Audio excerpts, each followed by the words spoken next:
Ici, la voix de l'Amérique.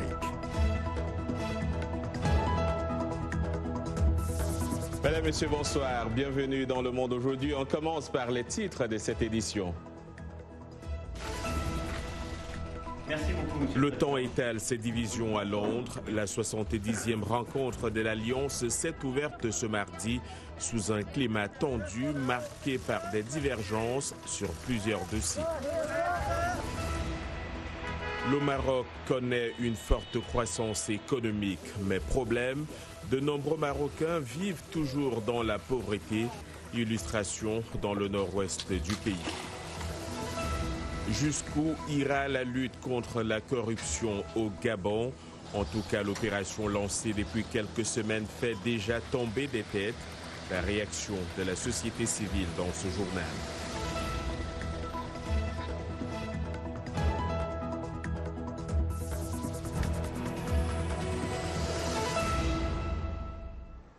Bonsoir. Avant de développer ces titres du nouveau sur l'affaire de la destitution du président Donald Trump, la Chambre des représentants vient de publier un rapport complet sur la destitution exposant les preuves de ce qu'elle qualifie d'actes répréhensibles du président à l'égard de l'Ukraine. Ces conclusions serviront de fondement au débat sur la question de savoir si le 45e président devrait être destitué. Le rapport de 300 pages des démocrates sur le comité du renseignement de la Chambre fait valoir que Trump avait abusé du pouvoir de son bureau et, au cours de son enquête, avait entravé le Congrès en bloquant les débats. Sur la base de 2 mois d'enquête, le rapport contient des preuves et des témoignages de responsables américains actuels et anciens. Le panel votera plus tard aujourd'hui selon ce qui devrait être un décompte comparatif pour envoyer le document au comité judiciaire avant une audience de mise en accusation décisive mercredi. Toujours ici aux États-Unis, la sénatrice démocrate Kamala Harris, qui voulait devenir la première présidente noire des États-Unis, a annoncé ce mardi qu'elle abandonnait la primaire démocrate faute de fonds suffisants pour financer sa campagne. Âgé de 55 ans, l'ex-procureur de Californie était entré fin janvier dans la course pour décrocher l'investiture démocrate et défier le républicain Donald Trump lors de la présidentielle de novembre 2020. Après des débuts très remarqués, elle était retombée et stagnait dans les sondages derrière le peloton de tête. Ouverture ce mardi du sommet de l'OTAN à Londres. Les 29 alliés de l'OTAN célèbrent les 70 ans de l'organisation du traité de l'Atlantique Nord créé en 1949. Cette 70e rencontre de l'Alliance se tient dans un contexte tendu, marqué par des divergences entre les États membres sur le dossier syrien, la Russie et le financement de l'organisation. Mais les tensions semblent surtout se focaliser autour des propos tenus par le président Emmanuel Macron. Plus de précisions avec Dili Diko. Alors que l'Alliance transatlantique se prépare à fêter ses 70 ans mercredi, le président français Emmanuel Macron a réitéré ce matin sa déclaration selon laquelle l'OTAN est en mort cérébrale. Des propos auxquels le secrétaire général de l'OTAN n'a pas manqué de réagir.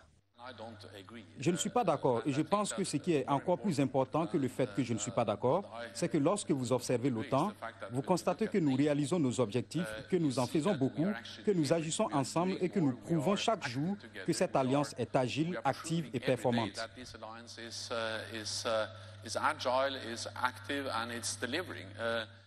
Au cours d'une conférence de presse avec Donald Trump, à la grande irritation de ses pairs, le dirigeant français a dit maintenir ses propos.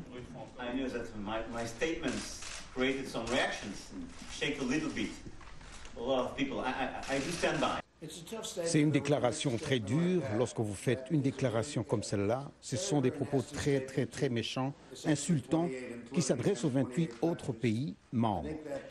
Comme vous le savez, la France a un taux de chômage très élevé et elle ne va pas du tout bien sur le plan économique. Les dirigeants des 29 pays de l'Alliance se retrouvent ce mardi soir pour une réception à Buckingham Palace. puis au 10 Downing Street à l'invitation du Premier ministre britannique Boris Johnson. La partie formelle du sommet se déroulera mercredi avec une session de travail de 3 heures pendant laquelle, en dépit des tensions internes, les membres de l'OTAN vont devoir se pencher sur la dimension politique de l'Alliance, le financement de l'organisation, les relations avec la Russie et la montée en puissance de la Chine. Washington a menacé lundi d'imposer des droits de douane additionnels pouvant aller jusqu'à 100% sur l'équivalent de 2,4 milliards de dollars de produits français. Les États-Unis réagissent ainsi à l'instauration en France d'une taxe sur les géants américains du numérique. Cette annonce fait suite à une enquête ouverte en juillet dernier par le représentant américain au commerce. La dite enquête a conclu que cette législation française dite GAFA, entendez Google, Apple, Facebook et Amazon, porte préjudice aux entreprises américaines. L'année 2019, avec son lot de feux de forêt, de sécheresse et de canicules, sera l'une des 3 années les plus chaudes enregistrées depuis 1850 et conclut une décennie de chaleur exceptionnelle. C'est ce qu'annonce ce mardi l'ONU à l'occasion de la COP 25 à Madrid. Entre janvier et octobre, la température moyenne mondiale a été plus élevée d'environ 1,1 degré Celsius selon l'Organisation météorologique mondiale. Par ailleurs, la jeune militante écologiste suédoise Greta Thunberg a promis ce mardi de continuer le combat contre le changement climatique à la COP 25 à Madrid, en débarquant à Lisbonne après avoir traversé l'Atlantique depuis les États-Unis à bord d'un voilier. Sur le continent, des dizaines de millions de personnes en Afrique australe et orientale sont confrontées à une insécurité alimentaire d'urgence due en partie au changement climatique. Plus de la moitié d'entre elles sont des enfants, selon l'organisation caritative Save the Children. Cette année, certaines régions ont été frappées par des cyclones extrêmes, des inondations et la sécheresse. Des scientifiques mettent en garde contre un éventuel réchauffement rapide de certaines régions. C'est un reportage de Henry Richwell. Le récit est de Blanche Sano. Le cyclone Idai s'est abattu sur le Mozambique en mars dernier, tuant des milliers de personnes et détruisant des régions entières. Cette tempête, l'une des plus importantes jamais enregistrées, aurait causé plus de 2 milliards de dollars de dégâts.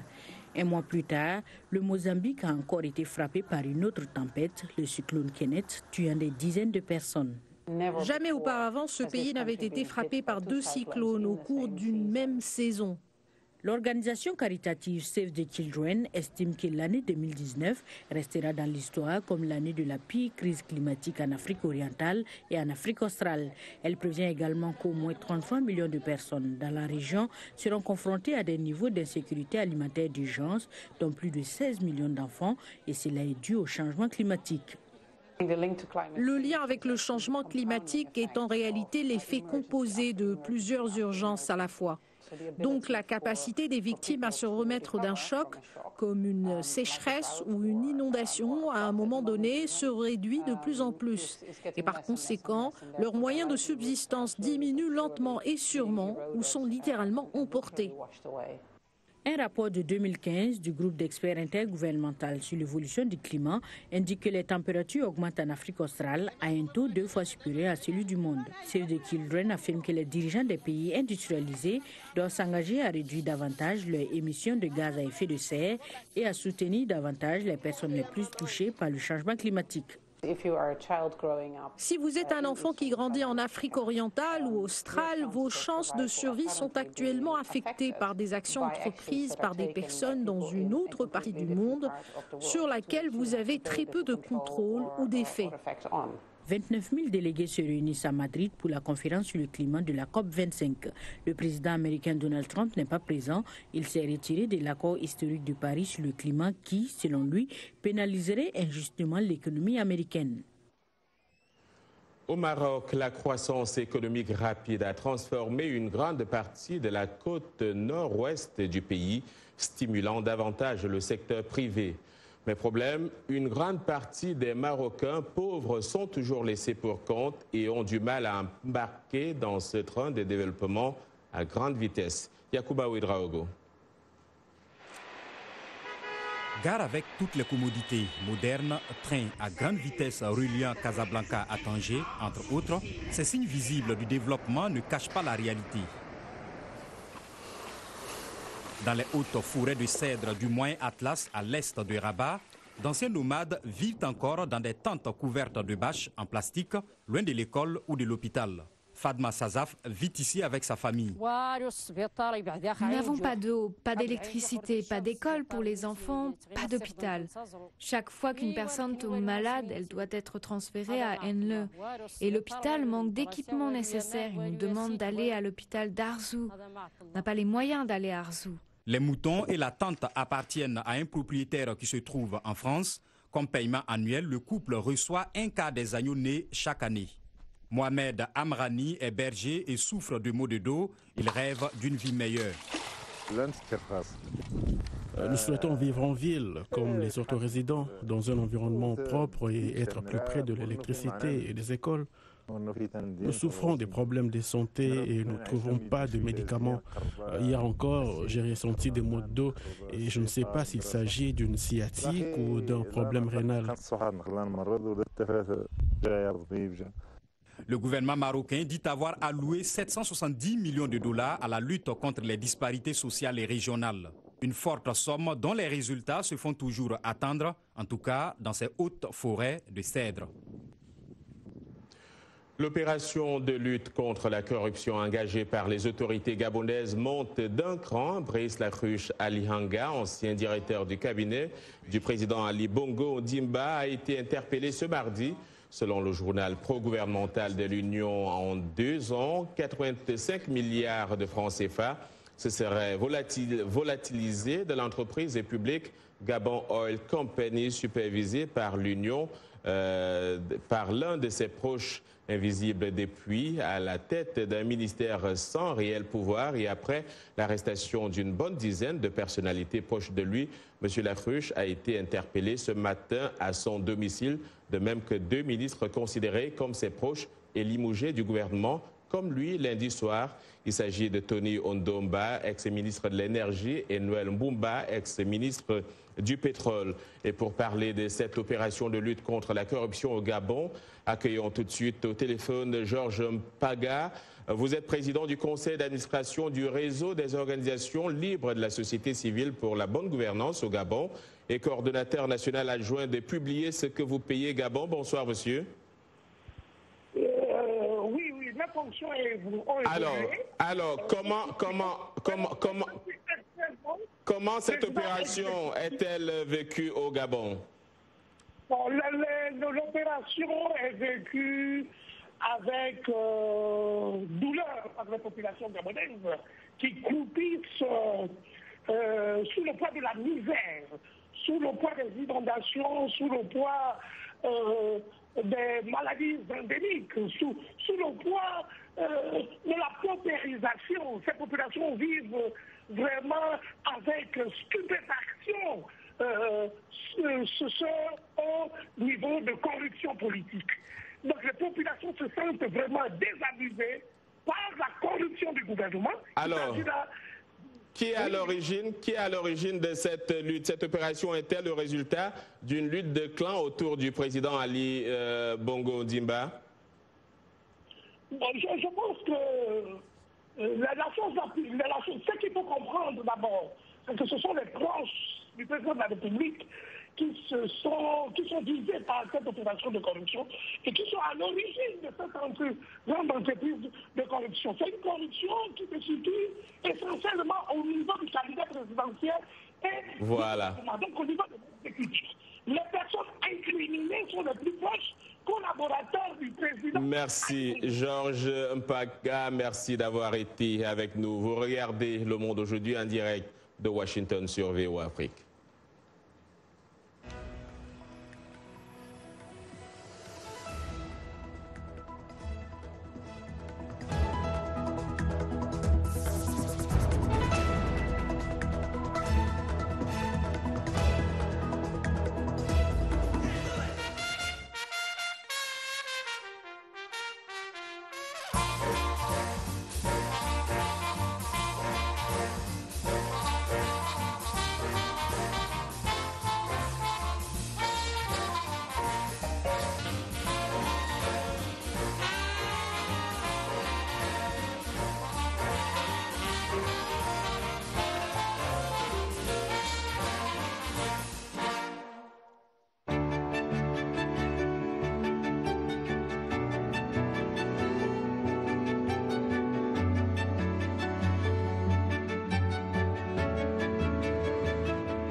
Le Monde aujourd'hui sur VOA Afrique, les titres de cette seconde partie de votre journal.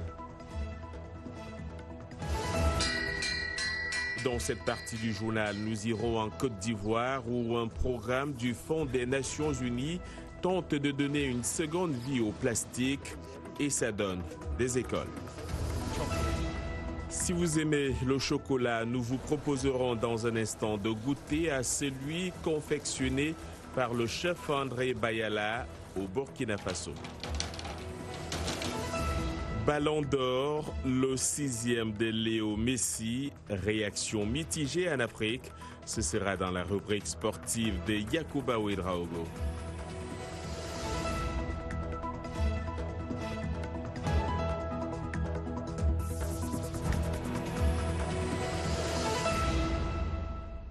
Et pour ouvrir cette seconde partie de votre journal, nous accueillons Eric Manirakiza. C'est dans le cadre de la page économique. Bonsoir Eric. Bonsoir John.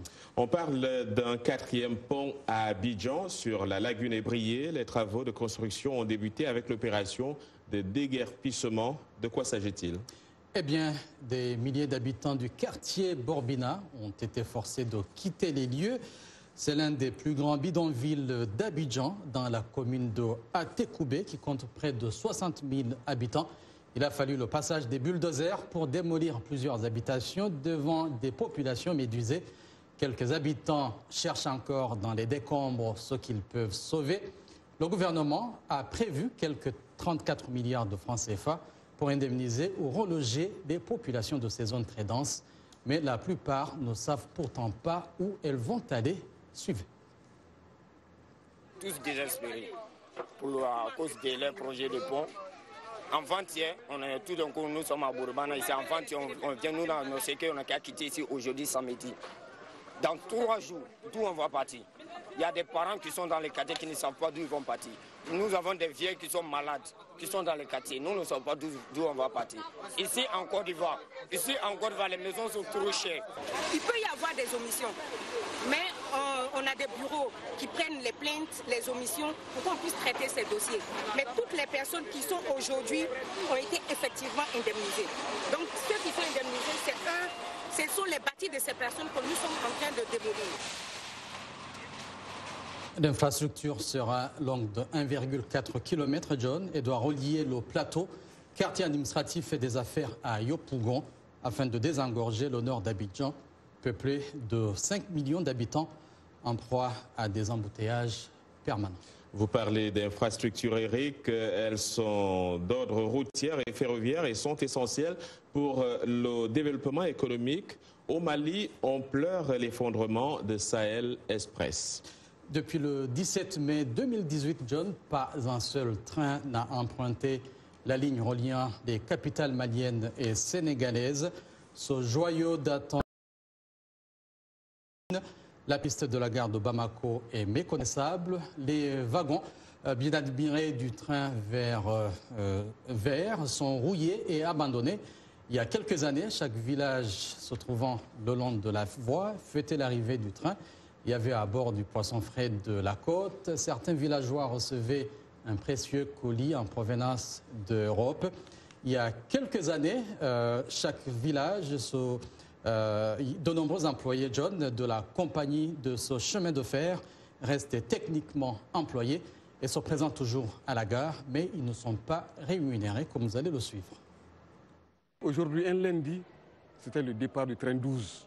C'était de l'euphorie. C'était des pleurs ici et c'était des retrouvailles. Aujourd'hui, c'est quelque chose qui nous manque beaucoup. Vous voyez comment la gare est délabrée aujourd'hui. C'est devenu un dépotoir. Les guichetiers ne travaillent plus. Tout le monde est là à l'arrêt parce qu'il n'y a pas de circulation de train. Ça me manque cette époque parce que depuis ma tendre jeunesse, je suis dans cette ambiance. Et aujourd'hui, je ne participe plus à de telles ambiances. C'est la nostalgie totale, sincèrement. Moi, je n'ai fait que la vie du cheminot. Un plan de rénovation est en cours de discussion avec la Banque mondiale. John, l'espoir semble renaître. Il ne rêve qu'une seule chose, entendre encore une fois de plus le sifflet du train. Un sifflet que vous avez certainement aussi écouté dans votre pays. On parlait de Côte d'Ivoire tout à l'heure, on y revient. Les écologistes réclament des solutions innovantes, des solutions innovantes pour nettoyer les cours d'eau et les écosystèmes menacés à travers le monde. Le Fonds des Nations Unies pour l'enfance s'est associé à une entreprise colombienne pour transformer des piles de plastique au bloc de construction d'écoles en Afrique. Arash Arabazadi de VOA nous en fait le reportage. Le récit est d'Arzouma Compaoré.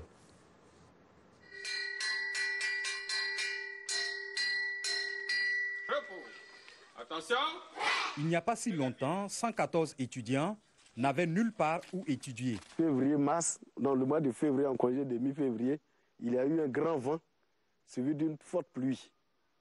Et bon, à notre grande surprise, à notre réveil. Ensuite, un nouveau type de projet de construction a pris forme dans la région de Sakassou, dans l'ouest de la Côte d'Ivoire. Ils m'ont trouvé à l'école, on dit que bon, vu vos difficultés, nous avons entendu, donc on va venir construire un bâtiment pour vous. Loin d'être une blague, l'UNICEF s'est associé à une société colombienne appelée Conceptos Plasticos ou Plastic Concept. Ces salles de classe sont suffisamment solides, sûres, ne retiennent pas l'eau, sont ignifuges et durent plus longtemps que les salles de classe traditionnelles. Le projet de construction récupère les plastiques jetés et les transforme en briques de construction. Il faut dire que, bon, étant un bon Africain, oui, après avoir fini de manger, qu'est-ce que vous faites encore? Aujourd'hui, le développement... Le projet pourrait donner de l'espoir à des milliers d'autres enfants de la Côte d'Ivoire. Conceptos Plasticos est en train de construire une usine dans le pays pour convertir encore plus de plastique en briques. Premièrement, avant, nos constructions n'étaient pas bonnes. Donc, l'UNICEF est venu faire ce bâtiment pour nous. Ça nous plaît. Donc, j'étais heureux de venir ici. Selon l'UNICEF, Yamoussoukro, capitale administrative, produit plus de 280 tonnes de plastique par jour et n'en recycle que 5% environ. Le projet de briques en plastique vise à construire des écoles pour plus de 25 000 enfants et à créer des emplois pour les femmes des quartiers défavorisés. Et on va rester avec vous, Yacouba Ouedraogo, pour parler de sport et surtout qui fait couler beaucoup d'encre et de salive. Bonsoir. Bonsoir John et bonsoir à tous. Effectivement, vous le savez, après moult polémiques, la cérémonie du Ballon d'Or 2019 a finalement couronné Lionel Messi hier au théâtre du Châtelet à Paris, en France donc. L'Argentin succède ainsi au croate Luka Modric alors que l'Afrique s'attendait plutôt à un sacre du Sénégalais de Liverpool, Sadio Mané. Suivez. La cérémonie du Ballon d'Or a finalement joué une partition classique en sacrant de nouveau un grand habitué pour succéder à Luka Modric. Avec ce 6e titre de meilleur joueur de la planète, Lionel Messi, 32 ans, est désormais seul au monde devant son éternel rival Cristiano Ronaldo, qui en a un de moins, un sentiment de fierté et de joie chez la Pulga. Je ne pouvais pas imaginer recevoir un seul ballon d'or. C'est une joie d'avoir 6 ballons d'or et d'être le seul, et c'est une très belle reconnaissance qui me remplit de fierté.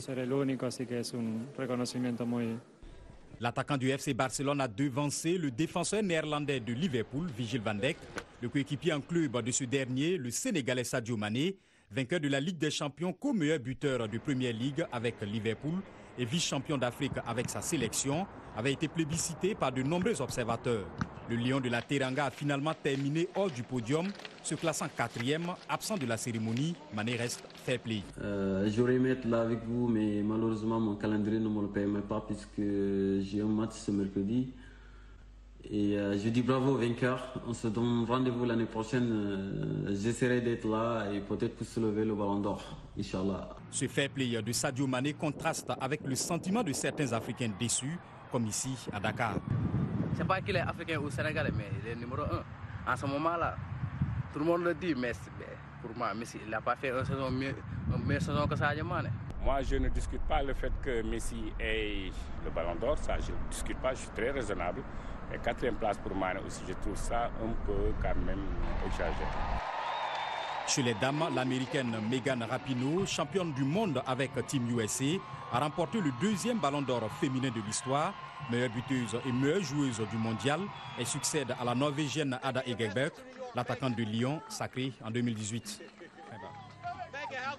Voilà, le Ballon d'Or, c'est le seul sujet du sport ce soir. On se retrouve demain. Merci Yacouba, on vous attend demain. Des ingrédients traditionnels pour un chocolat exceptionnel, telle est la mission que s'est assignée le chef André Bayala en créant son chocolat primé. Allons à sa rencontre dans ce sujet signé Arzouma Compaoré. Le chef André Bayala et son équipe ne ménagent aucun effort pour confectionner des délices pour les Burkinabés. Il est actuellement le seul fabricant de chocolat du pays, mais ce qui rend ces gâteries primées vraiment spéciales est qu'il y ajoute des ingrédients de tous les jours que l'on retrouve en Afrique de l'Ouest. Nous avons la fleur d'hibiscus, ce qu'on appelle couramment le bissap, que ce soit le blanc ou le rouge, la mangue séchée, l'ananas séché, les pétales de maïs. On utilise également l'une des dernières révolutions, le sumbala, qui joue un rôle surtout d'antidépresseur. L'un des ingrédients favoris du chef André, c'est le moringa, une plante très recherchée pour sa capacité à guérir plusieurs maux.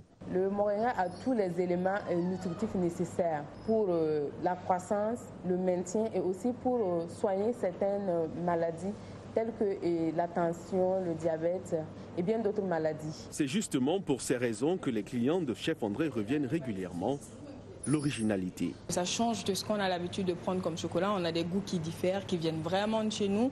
Et forcément, c'est du chocolat qu'on aime. Et moi, je ne sais pas si c'est objectif, mais j'aime le chocolat et j'aime encore plus le chocolat de chef André. Le Burkina, on ne fait pas de la culture du cacao. Je veux dire, il n'y a même pas d'usine de transformation du cacao, rien du tout. Et voici un monsieur qui sort de l'ordinaire, qui est parmi les meilleurs même en Afrique. En plus de sa boutique qu'il a ouverte l'année dernière, Bayala envisage maintenant de financer un centre de formation culinaire au Burkina Faso. Il souhaite former de nouveaux chocolatiers et pâtissiers en transmettant ses connaissances uniques à la prochaine génération.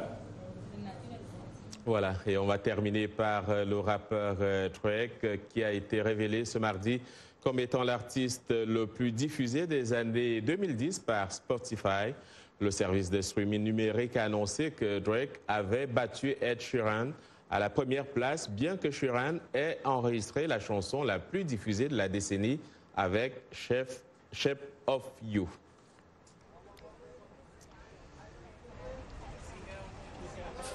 Et c'est la fin de ce journal. Merci d'avoir suivi.